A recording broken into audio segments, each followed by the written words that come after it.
She's just easier to work with. That sentence didn't hit me all at once. It landed slowly, like a drop of ice water slipping down my spine, chilling everything it touched. Across the table, Nathan Cho, head of operations at Vanguard Creative Systems, sat with that polished HR smile, the kind that had been practiced more than meant. Outside, Austin's spring sun glinted off the glass-paneled office towers. But inside that conference room, it might as well have been winter. I mean, Ellis, no one is questioning your results, Nathan continued, his voice syrupy, patronizing. Your numbers are excellent, stellar, even. But Tina brings a different energy to the team. She's upbeat. She makes people feel good. There's value in that. I stared at him, not blinking. Tina? The same Tina who once burst into tears over a delayed sprint review? The one who left me scrambling at 11 p.m. to fix her botched analytics report for the client demo? 6 years ago, I left my consulting job to join Vanguard. Believing in their promise of building innovation with integrity, I was the first woman over 40 hired into strategy. I designed their onboarding systems, rebuilt a product pipeline that had bled millions, and personally salvaged 3 major accounts they'd nearly lost. But apparently, that wasn't what made you team lead. Tina had been on the verge of getting fired when I stepped in to mentor her. I stayed late, coached her through platform logic she barely understood, shielded her from Nathan's frustration when she missed yet another deadline. I even rewrote her client comms once because she forgot to spell check. And now she was getting my promotion? Of course. We'll continue to value your contributions. Nathan added gently, we're just looking to shift team dynamics in a more collaborative direction. Then he reached for a folder and flipped through it like he was reading off a lunch menu. Also, one last thing. We've adjusted compensation bands company-wide. Your base salary is being realigned to reflect the new team structure.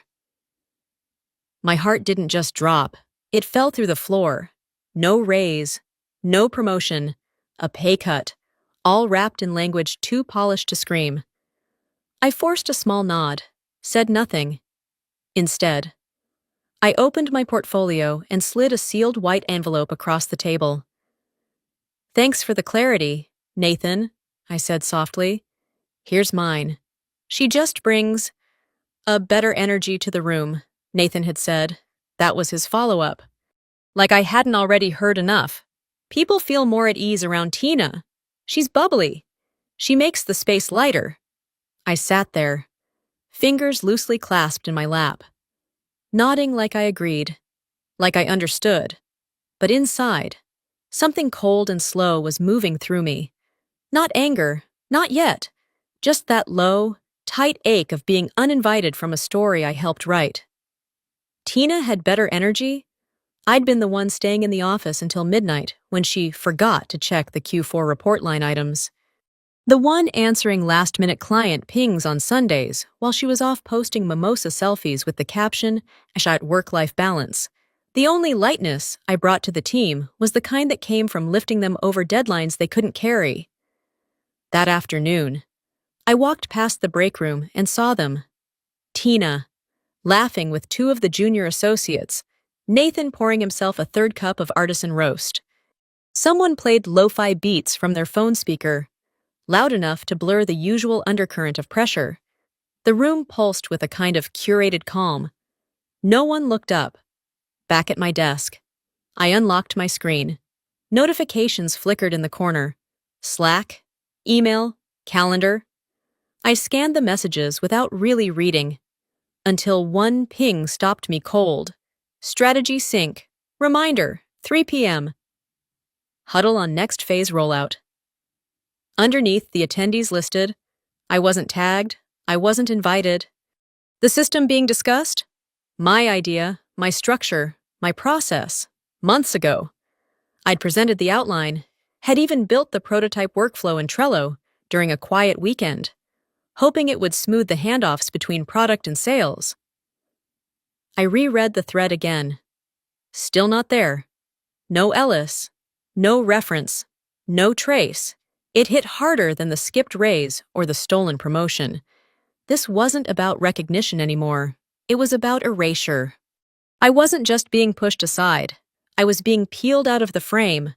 Quietly, efficiently, like I'd never belonged in it to begin with. I sat still for a long moment. The sun shifted behind me, casting long shadows across my desk. The world outside kept spinning. Emails sent, meetings held, coffee poured. But in the quiet, I saw the truth. This place had already moved on from me. They were telling a new story now, and they'd chosen a different heroine. But that was the mistake. Because I wasn't done. They may have stopped seeing me, but soon, they'd have no choice but to remember. I left the conference room with steady steps and an envelope still in my hand. He hadn't asked about it. Too busy justifying Tina's promotion. Too confident I'd stay anyway. Back at my desk, I placed the envelope on the corner and stared at it for a moment. Crisp, white, silent. It wasn't a resignation letter. It was a declaration. Not of war, not of anger, but of freedom. I waited until the floor quieted. Then, at exactly 5:58 p.m., 2 minutes before the end of office hours, I walked back to Nathan's office and placed the envelope on his desk without a word. He blinked. "Ellis, what's this?" "You'll want to read both pages," I said quietly. Then I turned and walked away. I didn't slam the door. I didn't cry. I simply returned to my desk and shut off my monitor. And for the first time in years, I exhaled. My screensaver flickered on, an old photo I took from my 10th floor balcony. Colorado River, late autumn. That view had kept me sane. It was where this all started. 3 years ago, after yet another meeting where my work had been reworded and repackaged under someone else's name. I came home feeling like a ghost, a person who worked, contributed, built, yet somehow remained invisible. That night, I sat at my kitchen table and opened a blank IDE window, not for work, for me. I began to build the thing I kept hoping someone else would create, a dynamic, adaptable performance system that actually reflected how modern teams worked. It analyzed not just output, but behavior, interdependence, bottlenecks, burnout patterns. It could project team trajectory, not just report on failure after it happened. Weekends, late nights, long flights. I wrote piece by piece. In silence, no one at Vanguard knew. I didn't need them to. Last fall, the patent cleared. Q2, it hit profitability. This wasn't a resignation. This was rollout. As I zipped my bag, a Slack ping appeared. Liam, one of the few junior analysts who still asked questions with curiosity. Not ego. Heard you're leaving. Just wanted to say thank you. You're the reason I even applied here. You made it make sense.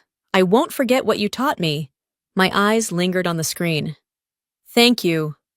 Liam, keep building and never wait for permission to be great. Then I closed the app, shut my laptop, and stood.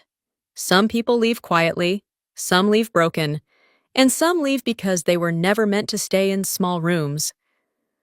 By the end of my notice week, Tina had claimed my chair like it was a throne.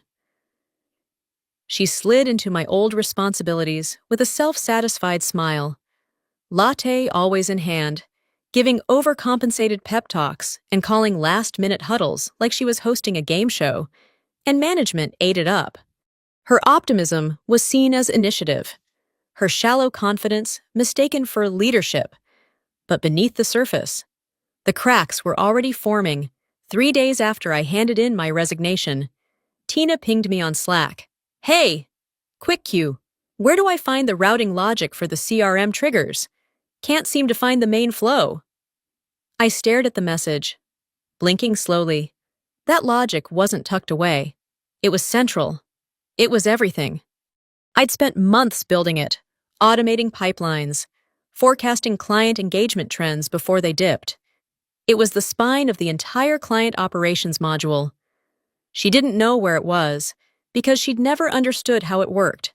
And now she was trying to pilot a ship she didn't know how to steer. Instead of replying, I turned my attention to the backup protocol I had initiated the night before. Not to steal, not to hoard, just to document. Every system, every integration, every cost-saving flow I'd built. Not for revenge, but for clarity, for proof, for when the dust settled and someone inevitably came looking for answers.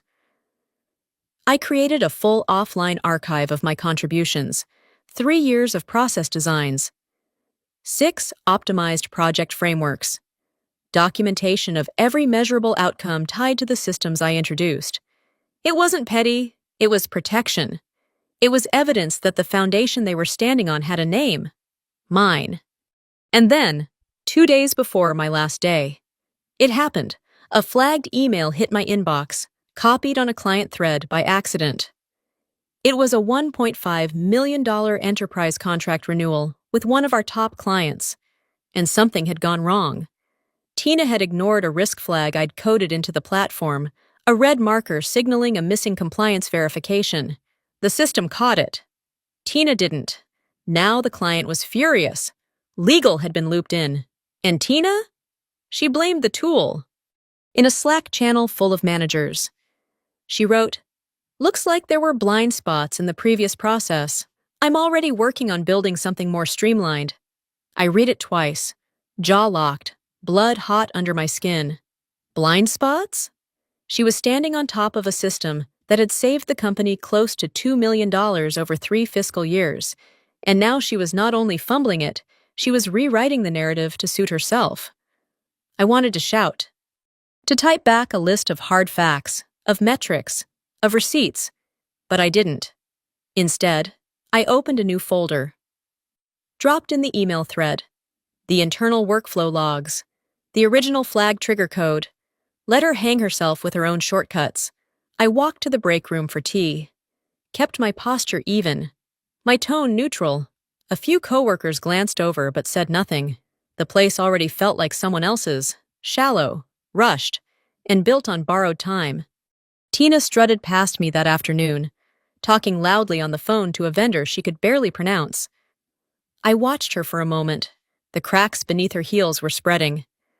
I smiled faintly, quietly sipping my tea, because she had no idea what was coming. But I did. And I wouldn't need to lift a finger. 8 months ago, I mailed in a patent application. No team, no budget, no fanfare. Just me, a sealed envelope, and a quiet belief that the system I'd built, Pulse Logic, was worth protecting. I filed it under my own name, from my kitchen table. After yet another late night cleaning up someone else's mess, and now, it had come full circle. The envelope arrived early Wednesday morning, wedged between junk mail and a utilities notice. But the moment I saw the embossed seal, my breath caught. I tore it open slowly, hands steady but heart pounding. Patent approved. There it was in ink. My name, my system, my legacy. Pulse. Logic had already been piloted with 2 mid-sized clients through quiet partnerships I'd arranged outside of Vanguard. Fully separate, fully compliant. The results were clear. Project cycle time reduced by 32%, cross-functional misfires down 40%, and retention rates up across the board. It wasn't theoretical anymore. It worked.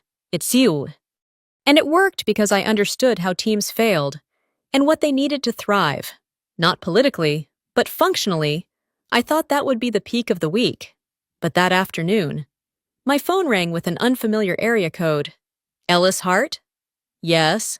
This is Armand Leclerc, CEO of Quanta Edge Innovations. I'd like to meet tomorrow. If you're available, Quanta Edge, Vanguard's biggest regional competitor. Faster, leaner, smarter. They weren't known for bureaucracy. They were known for results. I walked into their Austin headquarters the next day. No receptionist desk chatter, no branding fluff, just quiet competence. I was escorted upstairs, past floor-to-ceiling windows and focused teams. When I entered the conference room, Armand stood, shook my hand firmly, and slid a folder across the table. Inside, a proposal, title, Partner and Chief Technology Officer. Terms, equity, autonomy, full rollout of Pulse Logic, backed by Quanta's infrastructure and scale. He leaned back, calm, intentional.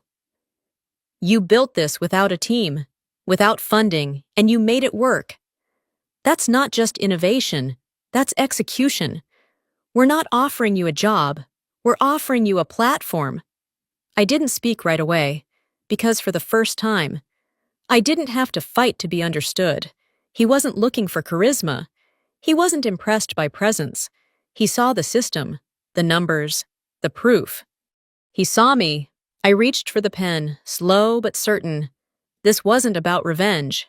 It wasn't about leaving anymore. It was about arriving at the exact place I was meant to be all along. It was my second to last day when Nathan finally asked to see me.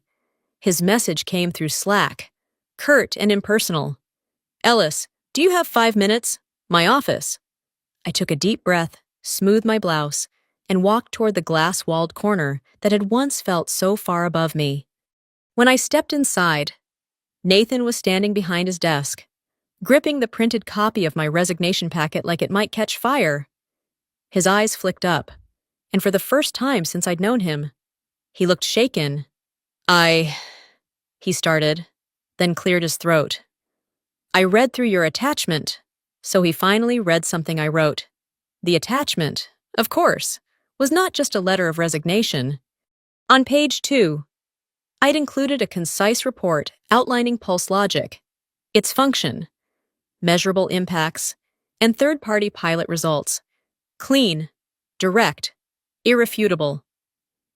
Nathan looked pale. This software, he said slowly, tapping the document with the back of his hand. You built this while working here? Yes, I said, voice steady. But not with company resources, not on company time. All mine. His fingers curled slightly. Why didn't you ever bring it forward? I almost laughed. I did, I said, calm as stone. 3 times. He blinked. In 2021 Q1 Strategy Summit, you redirected the presentation after 5 minutes. In 2022, post-mortem on the Turner project, I sent you a full breakdown and roadmap. You replied, quote, not aligned with culture objectives, and last year, I submitted a full proposal during Q4 planning. You wrote, interesting but lacks cultural resonance. Nathan winced like I'd read his own emails back to him in public. I didn't raise my voice. I didn't lean forward. I didn't need to. Ellis, he said carefully, we didn't realize the scope of what you were building. Honestly, it's impressive. And it's clear we've undervalued your contributions. I nodded once, silent. He looked at me for a long moment before finally saying what he'd been holding in. We'd like to counteroffer. I've spoken to senior leadership. We can create a new role, Senior VP of Operational Strategy. Better salary. Full autonomy to develop Pulse Logic here. Inside Vanguard, you don't have to walk away from what you started. There it was, the panic beneath the polish. I looked out the window behind him, where the skyline shimmered against the late afternoon haze. I'm not leaving because you didn't promote me, I said quietly. I'm leaving because you never saw what was right in front of you. He opened his mouth. I didn't give him the chance. You chose charm over results, optics over substance. You wanted bright energy, and I gave you systems. You wanted easy. I gave you outcomes. And now that the outcomes are walking out the door, suddenly they matter. Nathan sat down, deflated. We made a mistake, he said. You made 3. I corrected gently. There was a long silence. Then I stood, straightened my blazer, and turned toward the door. Good luck rebuilding what you didn't bother to understand. And with that, I walked out, not triumphant, not smug, just clear. Because sometimes clarity doesn't roar. It just walks away and lets the silence do the rest. I left Vanguard on a Friday afternoon. No farewell speech, no email blast, no cake in the break room with cheap paper plates and forced small talk. Just me, my tote bag, and the quiet sound of an elevator descending 32 floors. No one followed me out. No one tried to stop me. And that silence? It told me everything I needed to know. The following Monday, I walked into the lobby of Quanta Edge Innovations. Same city, different gravity.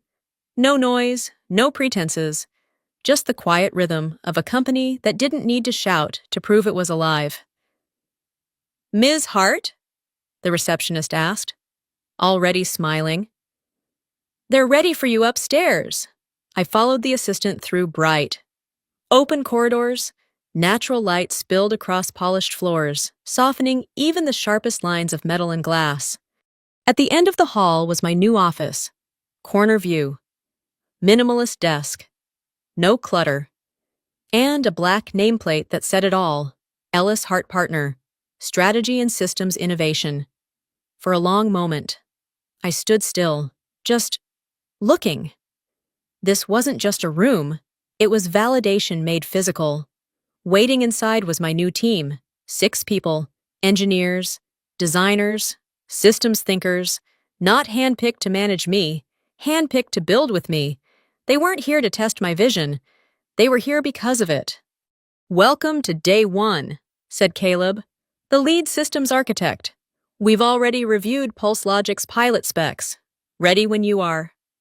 I nodded, barely trusting myself to speak. Minutes later, we gathered in Quanta's sunlit forum for an all-hands meeting. Armand Leclerc, CEO, stood at the front. He didn't bring slides, didn't list my credentials. He brought a story. She didn't climb the ladder. He began. She built her own staircase, quietly. While others focused on visibility, she focused on value. And when others failed to see her, she kept building until they couldn't look away. My throat tightened. "This isn't a welcome," Armand continued. "It's a recognition of someone whose work has already changed how teams operate, of someone who belongs at the center of innovation, not the sidelines." He paused, eyes meeting mine. "Ellis Hart isn't joining us to fit in. She's joining us to lead." The applause that followed wasn't thunderous. It was clean, earned, sincere. I stood, slowly, deliberately, not to claim space, but to acknowledge that. For the first time, I didn't have to. I wasn't proving anything anymore. They already knew. And finally, I was exactly where I was meant to be. 3 months had passed since I walked out of Vanguard for the last time. Most days. I didn't think about them. I had no reason to. My schedule was full. Strategy workshops, platform rollout phases, licensing discussions. Pulse Logic was scaling faster than we'd projected. Quanta had already signed 2 Fortune 100 companies to multi-year agreements. My name was now attached to systems used in boardrooms I'd once been locked out of. Then, one morning, an unexpected ping.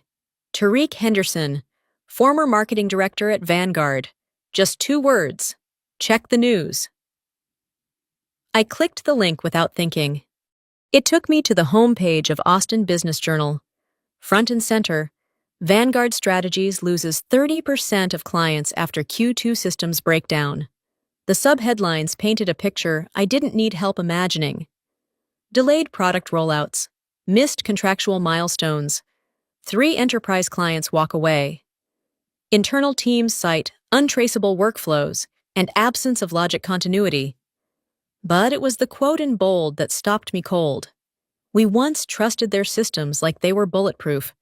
Now it feels like no one knows how anything actually works." Thomas Kwan, CEO of Terra Nova Solutions. I leaned back in my chair. Heartbeat steady. That system he referred to? That was mine. And now, it was gone, stripped, mismanaged, mishandled, because they handed it off to someone who thought charisma could replace comprehension. A second message appeared, this time from Liam. "She's melting down in the break room. Tina. She can't access the primary dashboard." It says half the back-end logic is corrupted. No one knows how to fix it. I stared at the screen, not smiling, but not blinking either. Liam added, "We had a meeting this morning with a client. She told them, we're reinventing the system." They walked out halfway through. No denial, no anger, just inevitability. Vanguard had built an empire on appearance, and now that empire was toppling. One missing module, one vanished client, one harmless promotion at a time. There was no need for me to respond. No need to say, "I told you so." Reality was already louder than any revenge could be. I closed the article, shut my laptop, and looked out at the skyline from my office window. Sunlight spilled across the surface of my desk. Somewhere, Tina was likely scrambling, Nathan was backpedaling, and the board was spinning in circles, trying to diagnose a disease they had actively ignored for years. But I was building forward. No debris, no noise, just direction. And that was the difference. Vanguard had mistaken stillness for silence, but I hadn't been silent. I'd just been preparing. Now the foundation they once dismissed had become the one they desperately needed. Too bad they destroyed it before they learned how it worked. It came on a Wednesday. A quiet ping while I was reviewing licensing paperwork for 3 global clients. The email subject line read simply, "Apology," from Nathan Cho. I hesitated before opening it. Not out of fear, just curiosity. The kind you feel when returning to a house you've long since moved out of, unsure of what, if anything, is still standing. Inside, the message was short. No small talk, no dressing up. Ellis. I've been meaning to write this since the board meeting last week. They finally saw it. Everything you tried to show us years ago. They know what we lost. I know. You were right. About Pulse Logic. About the team. About Tina. I've stepped down. So has she. I'm sorry I didn't see it sooner. Nathan. I sat back in my chair. No emotion stirred. No vindication. No heat. Just quiet. Like watching the last ember of a fire burn out from across the street. I glanced across my office. On the far wall, sunlight touched the glass frame holding my patent certificate, Pulse Logic, registered and approved. Beside it was a folder marked Confidential, negotiation docs from 3 enterprise clients, Japan, Germany, Toronto, each preparing to roll out my system at global scale. And just above that, on the highest shelf, sat the frame, not the patent, not the press feature, a quote. Black font, brush steel. "You're too focused on outcomes." Nathan Cho, 2022. He meant it as criticism. I had it engraved. Because that sentence didn't wound me, it clarified me. I stood up and crossed the room, adjusting the angle of the frame. For a long time, I thought closure looked like revenge, like proving people wrong so publicly they'd never doubt you again, but it's not. Closure is reading a message like Nathan's and feeling nothing break, nothing ache, nothing left to fix. He'd stepped down. Tina was gone. The system they dismissed had become the one 3 multinational boards were now depending on, and I didn't have to throw a single stone. I returned to my desk, reread the final line of his email. "I'm sorry I didn't see it sooner," and whispered to no one. I'm not. Because if he had seen it sooner, I might have stayed, and I was never meant to stay in a place that needed a collapse to value contribution. I clicked reply, typed 2 lines, and hit send. "Thank you for your message. I wish you well in what comes next." Then I leaned back, took a deep breath, and smiled, not with victory, but release. Because the past was no longer my anchor. And the future? It was already mine. The room was full, not with people looking to impress or compete, but with engineers, analysts, and designers who had come to build something better. They weren't here for applause. They were here because they believed in the work, in the system, in what we were doing together.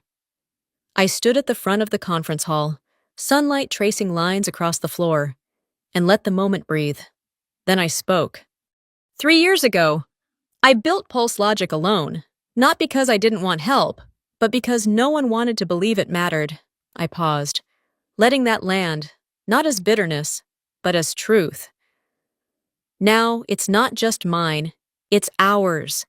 And what we're building here, it's not just a system, it's a standard, one grounded in clarity, contribution, and courage. Heads nodded across the room. Quiet understanding passed between us. No slogans, no bravado. Just people who were tired of being overlooked for being the quiet ones who get things done.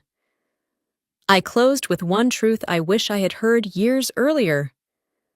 Don't ever let someone else define your worth. If they can't see it, that's their limitation, not yours. The room stayed still for a beat longer, not from hesitation, but from resonance.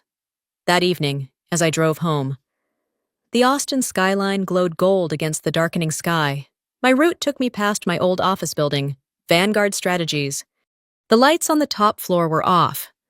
The company's logo, once bold across the glass, now faded. And on the fourth floor, a large red banner, for lease. I didn't feel satisfaction, just stillness, the kind that comes from knowing you didn't need to tear anything down to rise. You just had to walk away and let the truth settle where it belonged. A notification blinked on my dash. Liam, they're asking if you'd consider coming back. The board wants to offer you the CEO role. Do I tell them? I stared at the message for a moment, then typed back slowly. Tell them. I'm building something I never found there. Real respect. Because I wasn't here to rewrite old chapters. I was here to author new ones. If you've ever been overlooked, underestimated, or told you were too much for simply doing your job well, this story is for you. Drop a comment if any part of Ellis's journey felt like your own. Share this with someone who needs the reminder. And don't forget to subscribe, because we're not done building. We're just getting started. You can either accept the 40% pay cut, or you can pack your things and leave. That was how my Tuesday started. Not with a warning, not even a conversation. Just a printed memo handed to me across the conference table like a cheap receipt. One I was expected to sign without blinking. My name is Elodie. I'm 34, and until that moment, I had been a senior financial analyst at Avaria Tech for over 8 years. I had walked into that company as a wide-eyed junior who stayed late, never missed a deadline, and even once helped rewrite our entire forecasting model during a product crisis. I believed in hard work, in loyalty. I believed in them. But the truth was, they had stopped believing in me long before I noticed. Avara was one of those sleek tech startups that had grown too fast for its own good. Buzzwords in every hallway, overpriced cold brews in the fridge, and investors who only cared about quarterly surges. On paper, it looked like we were thriving. But behind the glossy branding and Instagrammable office perks, things were starting to rot. And I knew. I had been noticing odd inconsistencies in our internal ledgers. Vendor payouts that didn't match invoice records, slush fund entries buried in budget allocations that didn't exist a month ago. At first, I thought I was imagining it. After all, I wasn't in charge of audits. But the numbers had started whispering something, and the whispers were turning into screams. Then came that memo. My direct manager, Travis, smug in his tailored suit and thinly veiled condescension, sat across from me with a rehearsed expression of fake concern. This isn't personal, he said. It's just a necessary recalibration of our workforce. I wanted to laugh. They were recalibrating me right out of my job because I wasn't silent. I had asked questions. Too many. I didn't argue. I didn't raise my voice. I just looked him in the eye and said, I'll need some time to think about it. He smirked, already thinking he'd won. I walked out of that room with the memo still in my hand. My stomach was in knots, but my mind was clear. Something inside me clicked. Not out of anger, not yet, but out of something deeper, a quiet knowing that this wasn't just about me. Over the next few hours, no one in the office spoke to me. A few glanced up from their desks as I walked by, their faces tight with discomfort. I guess silence was safer. I went back to my desk and opened my private spreadsheet, a quiet archive of everything I had been tracking: irregular vendor payments, shadow bonuses, salary mismatches. I stared at it for a long time. Then I did something I hadn't planned. I opened a blank email, addressed it to my personal account. The subject line: "If anything happens to me, read this." And then I hit send. Because somewhere deep in my gut, I knew this wasn't the end of my job. It was the beginning of a war. I didn't sleep much that night. Not because I was afraid. I'd already crossed that threshold. But because the silence had started to hum inside me like a warning siren I couldn't shut off. I kept hearing Travis's voice, that condescending calm, as if I was just another line item on his expense sheet. The next morning, I returned to work without a word. I didn't respond to the HR email reminding me about the deadline to accept the revised offer. I didn't answer this ping from Travis's assistant asking to check in. I just logged in, sipped my lukewarm coffee, and waited. By noon, the change became visible. My login access to the central ledger was revoked. Files I'd worked on for years were now marked restricted. The dashboards I'd built, maintained, improved, they were locked. No warning, no explanation. Just cut off. It was surgical. And everyone around me knew. I could see it in how their eyes darted away when I looked up, how casual conversations stopped when I walked into the kitchen. Even the interns, who used to come to me for advice, now avoided my desk like it was radioactive. The worst part? No one said a thing. No, "Hey, are you okay?" No, "What's going on?" Just the rustle of keyboards and the occasional fake cough trying to fill the void. I had never felt so alone in a place I had helped build. 8 years of commitment reduced to a hallway ghost. And yet, I stayed. Every day, I showed up. I smiled politely. I took meeting notes like a good little soldier. I let them think I was defeated. Because silence? It can be a weapon, too.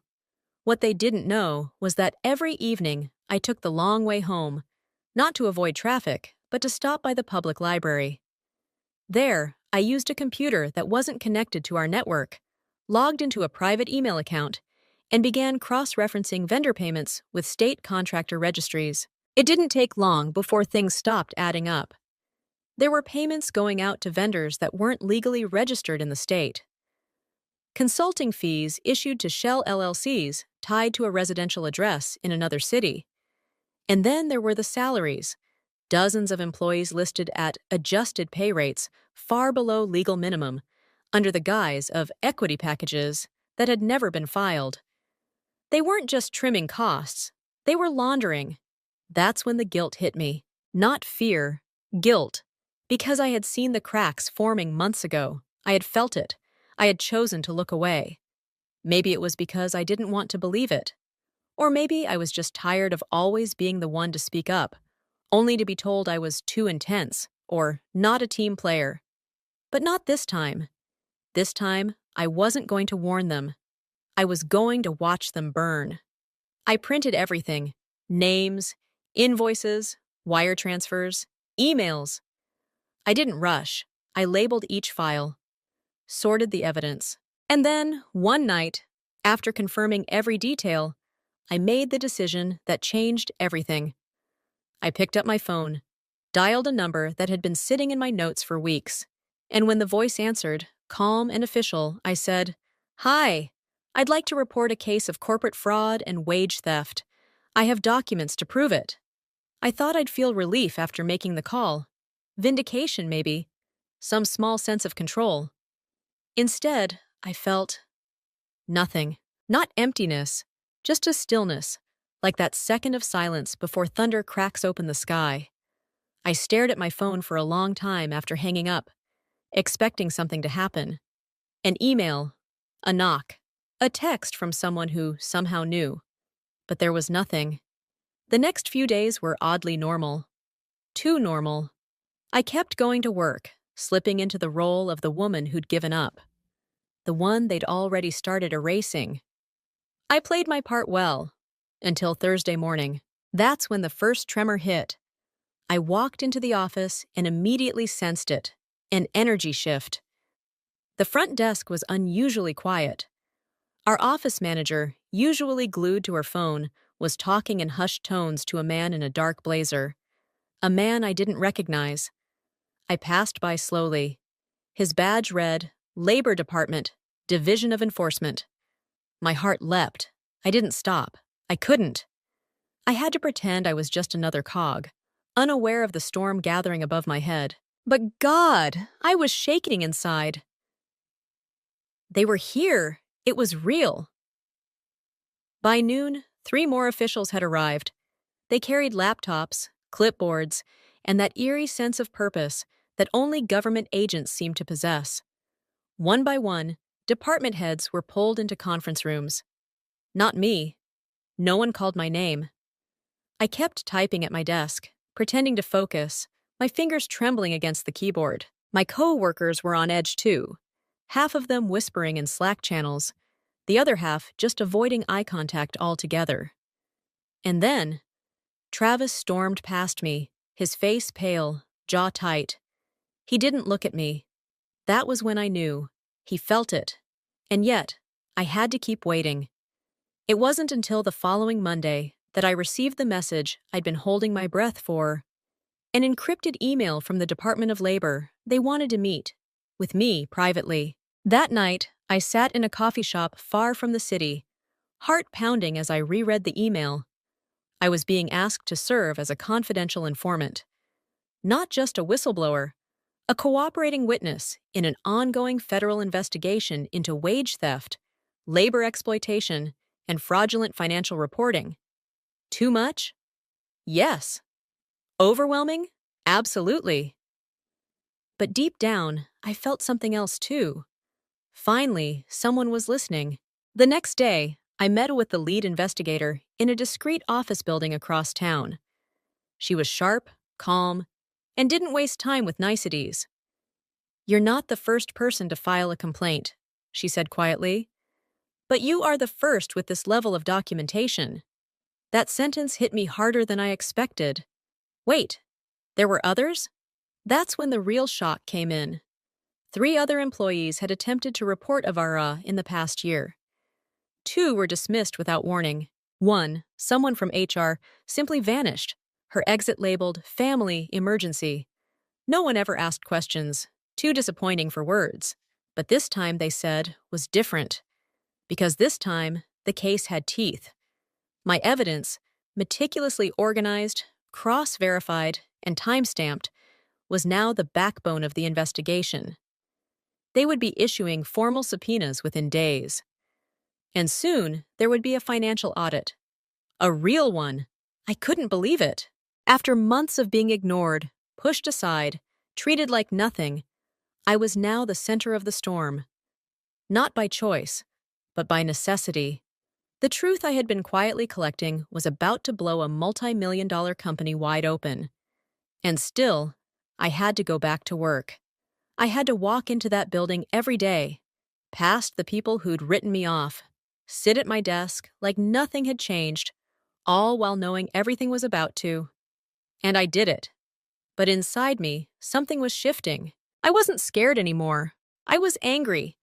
Not just at Travis, not just at the company, but at the entire structure that made it so easy for people like them to thrive, while people like me were forced to choose between silence and survival. They'd made their move. Now it was my turn to finish it. The week that followed was a masterclass in corporate chaos. Subpoenas were issued quietly, but their effect echoed loudly across every floor. Teams were told to archive documents, but access to shared drives mysteriously froze. One department head took a sudden leave. 2 others resigned without a word. And Travis? He was unraveling. I watched it happen in real time. His posture, once arrogant and upright, had collapsed into something jittery. His voice cracked more than once in meetings. I caught him pacing the hallway outside the legal team's office, Phone clutched to his ear, forehead beaded with sweat. I should have felt satisfied. But strangely, I didn't. No one wins when integrity dies this slowly. Still, I stayed in character. I was the quiet, broken employee who kept her head down. I followed instructions. I submitted empty reports. I showed up and smiled just enough to seem forgettable. But I was far from done. There was one final piece missing. Something to link Travis personally to the violations. Something irrefutable. The investigators had the framework, but I needed the trigger. And then, almost stupidly, he gave it to me. Late one evening, as the office emptied out and the quiet settled in, I received an email. It was sent to a small internal distribution list of senior analysts, including me, though I was no longer technically part of that group. Maybe he forgot, or maybe he assumed I'd ignore it. But I didn't. The subject line was innocuous, regarding Q3 disbursement adjustments. The email itself, however, was damning. Travis outlined a plan to reallocate consultant bonuses to discretionary channels in order to soften audit exposure before investor reviews. He even attached a spreadsheet, my spreadsheet, the one I'd created over a year ago, but now doctored with fabricated vendor entries. Too outrageous. Too blatant. I blinked twice reading it. Was he really this sloppy now? Or just this desperate? I forwarded the message to the investigator that night, along with the original, unaltered version of the spreadsheet for comparison. She replied within minutes. This is it. It hit me then, hard. This was the endgame, not just of the company, not just of Travis, but of the version of me that used to second-guess everything, my voice, my instincts, my worth. The next morning, I walked into the office with a different kind of silence in me. Not the silence of fear, but of resolve. Around 11 a.m., word spread. A federal team had arrived at headquarters. This time, they weren't asking questions. They were taking files. Dozens of employees were pulled aside. Laptops were boxed. Phones were confiscated. And Travis? He never made it past the front door. Security stopped him in the lobby. I watched from the second floor as he argued, flailed, turned red, and was finally led out by two agents. Too surreal, too satisfying. He had walked through those doors every day believing he was untouchable. Now they barely let him walk out. No one looked at me. No one had to. I packed up my things quietly that afternoon. My resignation letter was short. No drama, no farewell emails, just closure. Because the company was collapsing. And for the first time in a long time, I felt whole again. I didn't cry. Not when I handed in my badge. Not when I walked out of the building I'd spent 8 years inside. Not even when I dropped my company laptop off at the front desk and saw the receptionist, normally chatty and bright, avoid my eyes completely. But I did pause at the revolving doors. For just a moment, I stood there, hand resting on the cool glass, and breathed in the weight of it all. Not just the end of a job, but the end of a version of me that had tolerated, endured, and rationalized far too much for far too long. God, I stayed too long.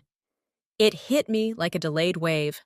All the missed signs, the silent betrayals, the fake smiles I forced just to survive. And still, I kept showing up. I walked out into the sunlight with nothing but a small box of things and an even smaller idea of what would come next. The days that followed were quiet. Too quiet. I slept in. I drank my coffee slowly. I reread old journal entries, almost shocked at how long I had been writing about wanting to leave, but never finding the courage. There were moments of guilt, too. Moments where I wondered if taking it that far was too much. But those moments didn't last, because within a week, it all hit the headlines.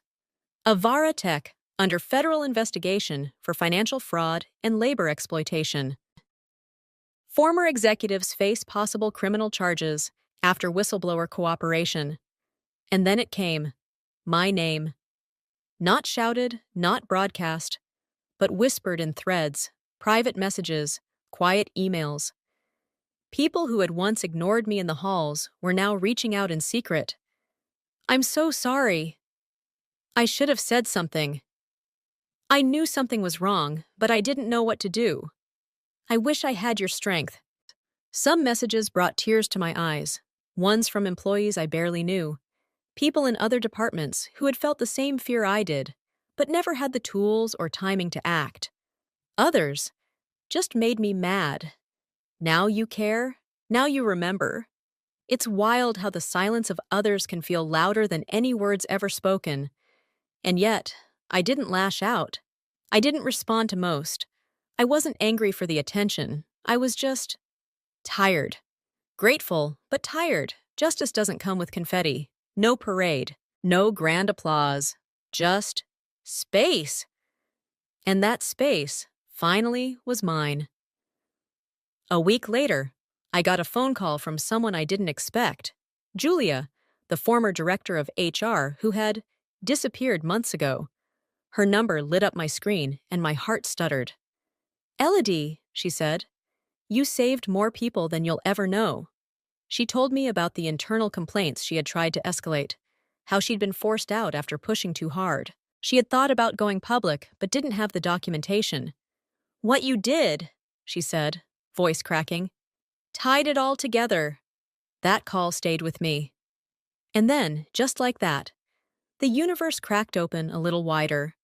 I received an invitation from a respected financial ethics organization to speak at a closed session for corporate compliance leaders. They wanted to hear my story, not for drama, but to learn from it.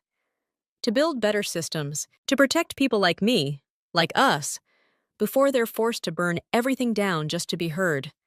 It wasn't about revenge anymore. It was about rebuilding, rewriting, restoring a piece of the world that had gone crooked while too many looked away. Still, there were nights I lay awake, staring at the ceiling, wondering what my next chapter would really look like. I didn't want to be defined by the worst thing that happened to my company, or by the courage it took to expose it. I wanted something simpler, something freer. And slowly, that freedom started to take shape. A former colleague reached out about a role at a new firm, smaller, values-driven, fully transparent. I wasn't sure I wanted to jump back into another office life, but this time, it felt different. They didn't want me despite what I'd done. They wanted me because of it. The office was small, nothing like the glass fortress I had just escaped. No neon logos on the wall, no ping-pong table in the break room.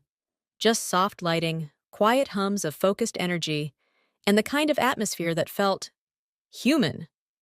I didn't know if I belonged here, but I was curious enough to try. My first day at the new firm was gentle. That's the only word I can think of. Gentle. No forced introductions, no pressure to prove my value. Just a quiet welcome from the founder, a woman named Laurel, who looked me in the eye and said, "We're glad you're here. Take your time." No one asked about Avara. No one treated me like a hero, or a threat, or a symbol. And strangely, that was what I needed most. For the first few weeks, I moved slowly, like someone learning to walk again after too many months in survival mode. I checked documents twice, then again, always looking for the hidden trap. I hesitated before asking questions, afraid of being labeled difficult. Old reflexes die hard, but the difference this time was, as no one punished me for caring too much. Laurel would nod when I raised concerns. Teams would actually discuss process flaws without deflecting or blaming. And when I once flagged a confusing clause in a vendor contract, a junior analyst leaned over and whispered, "Thanks for catching that. I was afraid to speak up." That sentence landed deep.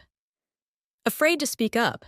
It reminded me just how common that fear was, how it still lingers in even the healthiest environments, and how easily silence can spread if one voice doesn't break it. So I decided I wouldn't let fear be my compass anymore. Instead, I used what I'd learned at Avara, not just the pain, but the perspective. I started writing quiet policies, drafting gentle guidelines, helping Laurel build what we never had, a system that listens before it has to be screamed at. I wasn't healing by forgetting. I was healing by remembering differently. And with every small change, every safe conversation, every moment I helped someone else feel seen, I felt a little more whole. Not in a perfect movie ending way, but in the slow, honest way that real life demands. There were still hard days. There were still nights I woke up anxious, dreaming of locked files and dark conference rooms. But they didn't control me anymore. What surprised me most? I started smiling again. Really smiling. Not the practice smile you wear to survive, but the one that comes from stillness, from knowing you've been to hell and back, and now, somehow, you're standing on solid ground again. And then, one Friday afternoon, something unexpected happened. Laurel walked into my office with a quiet grin. "We're putting together a new leadership team for compliance and culture," she said. "I'd like you to lead it." I didn't answer right away. I just sat there, stunned. Not because I didn't feel ready, but because I finally understood. This wasn't a second chance. This was the life I should have had all along, built not from fear, but from clarity.